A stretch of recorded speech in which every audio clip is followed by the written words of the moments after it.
Sveiki. Šiandien pakalbėsiu tą seną temą. Sena tema, kuri vis dar yra neišgvildenta, nors gvildena ją tikrai labai daug išmintingų žmonių, labai daug išminties turinčių savo tokioj giliam supratime, daug labai žinių turinčių, tokie kaip Dispenza, Rachelė. Visi jie rašo apie tai, ką mes turim žinoti apie ego. Bet yra vienas dalykas, visa tai pabėga nuo mūsų. Todėl, kad ego labai ramiai pasidalina į pliusą ir minusą, į blogį ir gėrį. Ir mes pradedam, būdami ego, mes pradedam galvoti, kad jau mes esam gėriai. Va čia yra didžioji klaida, kurios neįmanoma išmokti. Ir niekas negali padėti išmokti. Ir nėra tokio žemėje mokytojo, kuris išmokytų. Ir nėra tokios jėgos, kuri išmokytų. Ta jėga yra mumise. Ir vat kai prieini ribą visiems mokymam. Ir kai suprantu, kad tik mano pačios jėgos, tik visos mano sutelktos jėgos pamatyti tiesą. Nebijoti tiesos, neišsigąsti, prieš nieką nesudrebėti, o eiti konkrečiai į tiesą. Aš esu yra viduj. Jis nėra niekur išoriai. Jis nėra nei vienam mano mylimam žmoguje. Jisai nėra mano vaikuose, jisai nėra mano tėvuose, jisai nėra jokiam stabe ir jokioje religijoje. Jis yra manyje. Visą laiką ten. Kaip jis pasireiškia? Per kvėpavimą. Niekaip kitaip. Jis neturi jokių dogmų, jokių prisirišimų, jokių įpročių. Jis yra tik kvėpavimas. Ir va tam kvėpavime yra tiesa, kaip tu jautiesi. Šiek tiek noriu pakalbėti apie ego, kaip jis išsiskiria, kaip jis tampa dvasingas, kaip jį pamatyti, ar ne? Kaip darysiu gerus darbus. Vat, mes taip įpratę, taip mūsų tėvai tą darė, kad tu būtum geras, tu turi daryti gerus darbus. Ir tada mes bijom ir laukiam, kažin ar gerai padariau darbą. Aha, kažin ar man atsidėkos už tą darbą. Ir čia yra ego. Čia jokio dieviškumo nėra, čia jokio dvasingumo nėra. Mes turim visą laiką atsiminti, kaip vyksta, kas esam mes įsikūniję, iš ko mes sudaryti, ar ne? Kas tas įsikūnijimas? Įsikūnijimas tai yra dvasia arba kvėpavimas per individualumą, tai yra siela, įėjęs į kūną, tai yra gimęs. Va čia yra įsikūnimas. Ir visi tie trys ir sueina į tą. Vat kas tą padaro? Ta padaro mintis. Bet tikrai ne ego mintis. Dievas nieko su ego neturi bendro. Kad ir koks jis mūsų gerėtis būtų, kad ir jis tarnautų visam pasaulio gėriui, jis nieko bendro neturi su Dievu. Dievas apie jį nieko nežino. Reiškia, mūsų dieviškumas yra visai net. Labai yra gerai daryti gerus darbus. Greičiausiai pagal dėsnį irgi visai gausi neblogai. Jeigu per daug to nelauksi. Vat čia, kad mes neišsitaškytumėm, yra dėsniai. Nes mes susidedam iš dviejų energijų, kaip vis kartoju. Ir kad tos dvi energijos galėtų tarpusavį sąveikauti, yra įdėtas stuburas, arba kitaip sakant, 12 energijų, kurios mus veda per šitą buvimą šitame. 7 yra kūne, 5 yra jau kitose dimensijose. Ir tas 7 valdo ego šiuo metu. Taip yra. Ir va šitą taip yra, reikia tiesiog atsisėst. Aš 25 metus sėdžiu ir mokausi ego. Aš visada galvojau, kad aš mokausi tikėti. Ne. Man mokytis tikėti nereikia, pasirodo. Tikėjimas yra savaime. Paspaustas po ego. Kai aš visiškai pažįstu ego, aš nustoju bijoti. Tai yra ego šaltinis, baimė. Ir kai aš nustoju bijoti, mirti, sirgti, neturėti mylimojo, kad manęs nieks neparems, kad aš nesugebėsiu, kai visos šitos baimės pasidaro niekinės, aš suprantu, kad aš jau tikiu.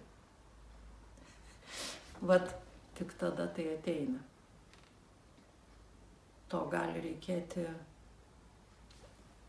dirbti visom, pilna visa jėga, gali reikėti metus, gali reikėti 25 metus, gali reikėti visą gyvenimą. Koks skirtumas? Čia tik ego turi tą skirstimą. Siela jinai žino, ko atėjo. Ir pagrindinis dabar dalykas visų sielų atėjimų. Ir bendrinės sielos, ir dvasios atėjimų.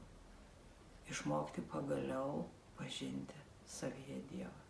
Išmokti juo gyventi.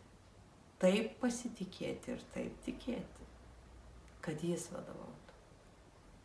Nebeskirstyti to ego geras, ego čia va blogis, čia va gėris. Viskas yra mano sukurta. Viskas, kas mane supa, yra mano sukurta. Aš galiu skirstyti, kiek noriu. Galiu iki gramo lentos skirstyti. Ir niekas nepasikeis. Ir aš vis skirstysiu, ir vis vilsiuos, ir vis lauksiu, ir vis niekas nesikeis. Aš vis lauksiu, nu vat kada. Ir atrodo, tai skamba beviltiškai. Bet iš tikrųjų mes turim vietą, savyje vietą. Tai yra mūsų krūtinės ląsta, vadinama širdies energinis centras, ar ne? Ir čia yra tokia energija, kuri jau daug amžių kalba, kai atsiveria širdis. Kai atsiveria širdis, kai jinai patraukia tą uždangą baimės, pamatyti tiesą, pajausti tiesą, kaip aš iš tikrųjų jaučiuosi, kaip iš tikrųjų aš dabar jaučiuosi. Ir va toj tiesoje išmokti būti. Nebėgti nuo jos, nekeisti, nepulti daryti gerus darbus, negydytis, o tiesiog būti. Būti tiesoje, kurią suvokiu. Aš sergu. Tokia tiesa, man blogai. Tokia tiesa, aš ją sukūriau. Aš kažkaip ją sugebėjau sukurti. Ir va tiesiog sėdžiu joje. Nieko nelaukiu ir nieko nesitikiu. Tiesiog esu tame. Po truputį aš tampu dieviška. Po truputį manyje atgimsta ta pirma pradė jėga. Tai tikrai nėra paprasta ir tikrai nėra lengva.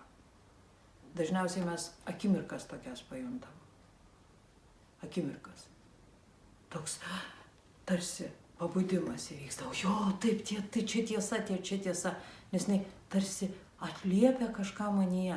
Bet po kažkiek laiko aš labai ramiai tas mano ego tą tiesą suvarto, pritaiko, kažkur pasukioja ir vėl aš savo įprastiniai baimiai ir vėl įprastiniuose tikrinimuose ir vėl aš darau su kitais žmonėmis. Ir vėl aš darau su kitais ir vėl aš ieškau kažkur kitur. Ir taip be pabaigos. Todėl mes niekur nepažengėm. Mes tikrai nieko neišradom ir mes tikrai neevoliucionavom. Mes nuėjom atgal. Ir dabar iš to atgal, šitam dideliam atgal, kai mes vis kuriam gėrį, kai siunčiam bombą ir sakom, mes už taiką. Vat iš šito viso atgal reikia įeiti į tiesą apie save. Ne apie kitus jau. Nebėra laiko apie kitus. Jeigu mes norim dar šiek tiek laisvės ir šiek tiek laimės pajusti dabar, su šituo kūnu, nors ne taip svarbu. Koks skirtumas? Su šituo, su kitu, dar su kitu, kitoj dimensijoje, kitoj planetoje nesvarbu. Svarbu tapti. Svarbu suvokti, ko aš atėjau. Kodėl aš čia? Kodėl šitam sunkiam kūne aš dabar? Kodėl taip sunkiai man reikia valgyti? Kodėl man taip reikia grobti? Kodėl aš tokia neužtikrinta visą laiką? Kodėl aš taip negaliu patikėti visą laiką? Vat visas šitas dalykas. Šito dalyko neįmanoma išmokti atsiskyrime. Neįmanoma, todėl kad tada nematai ego. Neįmanoma išmokti daug visokių mokymų einant. Šitą įmanoma išmokti tik jaučiant. Tik iš tikrųjų jaučiant, kaip yra. Ir įeinant į tą jausmą, į tą būtent būseną, kurioje aš dabar esu.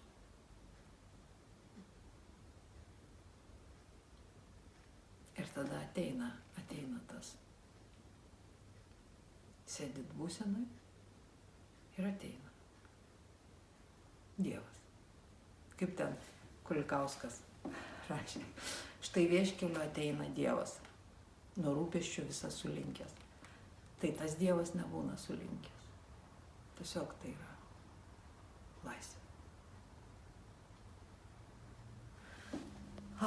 Nors akimirką. Tai pajusti nors akimirką. Ir tai jau yra labai didžiulis gėris.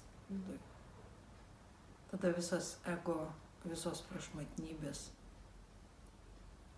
Jos nėra, aš jų nestumdau ir man netrodo, kad jos nereikalingos. Jos yra mano sukurtos, tai yra mano kūrinys, mano produktas sukurtas ir aš jo niekam nepaduosiu, nenuduosiu ir niekur neįkišiu. Galbūt aš kažkada išmoksiu jį valdyti, jeigu užteks laiko ir noro, jeigu kvėpavimo užteks tam. Bet kai pajuntu Dievą, nebėra jokių įsipareigojimų, nebėra nieko.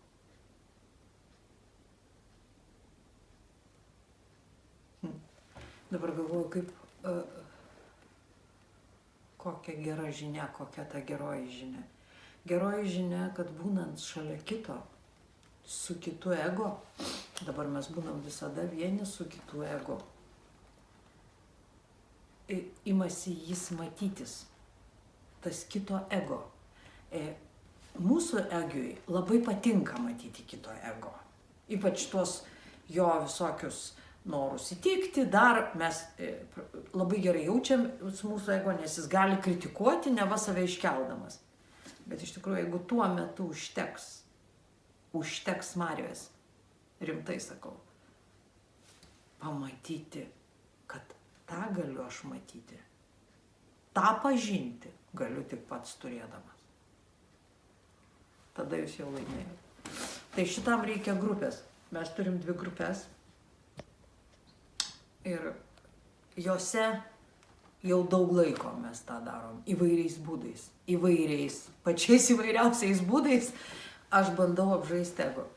Aš tiesiog bandau jį kiekvieną išmokyti, matyti ir nebijoti. Nes kai iš tikrųjų nustoji bijoti savo ego, baimė aplamai išeina, jos tiesiog nelieka. Nes jie ir yra ego šaltinis. Per baimę atsirado ego. Jeigu aš kada prisėsiu parašyti, tai aš parašysiu visą tą kelią, kaip išsivystė tai, nes aš tą jau žinau. Ir atsisėsti ir praeiti tą kelią. Kiekvienam savyje praeiti tą kelią. Ir tada išeiti, surasti draugų, surasti bendraminčių, kurie irgi išdrįstų atsisėsti.